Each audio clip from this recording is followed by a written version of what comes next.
What's it like to live in Bluffdale? Bluffdale has a lot of opportunities, open space. We have a lot of trails and parks. It's so beautiful to live here. Drove around, I saw big properties, I saw a lot of land, I saw some smaller properties too. Walk me through how you hope ADUs will fit into Bluffdale City. We have a lot of housing opportunities here in Bluffdale, but as you know, we really have a need for housing opportunities, more variety. And here in Bluffdale, we have this large lot living, and an accessory dwelling unit is already allowed use in Bluffdale. You can have an accessory dwelling unit in your basement, but we have this large lot detached accessory dwelling unit that is coming available. And this toolkit is going to help our residents stay on the right path and be able to get the information that they need as they're setting up their detached accessory dwelling unit. What's in the toolkit? If I'm going to open it up, what's on page 1, what's on page 50? That's part of the process, is building that toolkit, and insurance, how to be a good landowner, how to, the how-tos. And a lot of people who have never had an accessory dwelling unit, this will be a good opportunity for them to build one, and what are the risks, what are the benefits, and I think that will give everybody more of an opportunity than maybe they would have in the past.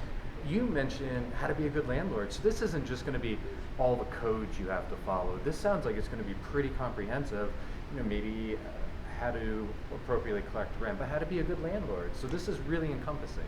It is encompassing, and the issue that I think a lot of us have now is, where do our married children go for housing to be able to afford to save for a house in the future? And so by building detached accessory dwelling units, we now have a place for our children, we have a place for our parents, our grandparents, extended family members, and so it just opens up a whole new world that maybe we didn't have before. I asked Grant this, why not just put up a bunch of apartment complexes, a bunch of high-density housing? How would that fit into Bluffdale? The great thing about Bluffdale is we do have high-density housing. We have a lot of apartment complexes. This just is another tool. This is another option. This is another way to utilize your land and be able to continue to have family or friends living with an apartment on the property or in the home, and it's just another option. We need more options every single day, especially for me personally, for my children.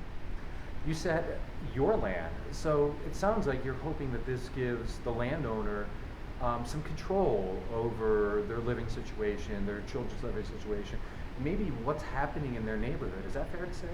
Yes, and in Bluffdale we have these beautiful large lots, and I think we want to preserve that. That living is becoming more and more rare, and one of the best ways to preserve that without subdividing these lots is just to be able to put maybe a large detached accessory dwelling unit on it, and then you have more options, and it protects the large lot living as well.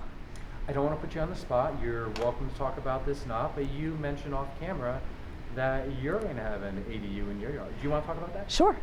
So we have a son that is engaged to be married, and they're students at a university, and they really want to save their money for a house, but they can't afford to go to school and work and save for a house in this market.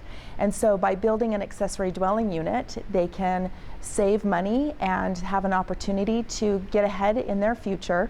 The same opportunity that I had at their age, it was a little bit different then. And we were able to go to school and work and save for a home. They aren't able to do that in this valley where we live right now. I come back in 10 years, what does Bluffdale look like? What are your hopes for the way ADUs have been incorporated into Bluffdale? I think it will give us more variety in our living, and I think that these ADUs will give people options, and it will protect our open space and our large lot living as well. Same question I did for Grant. There are people out there who are scared, that are worried about property values, that are worried about, one person actually brought up transitional living. He's worried that some of these will become places for transitional living. How do you quell some of these fears? Our code does not allow for the transitional living. The ADUs are specifically for long-term rentals for family. We really hope that we're able to enforce and follow up. We're not sure what that looks like, but that is our goal. We have to find opportunities for housing, and this is one of them. just so Jim can put this at the end of the story, I'm a Bluffdale resident. How do I find out about this right now? Where do I go? Go to our website, bluffdale.gov, and you can search for ADU Toolkit, and there will be information on that on the website.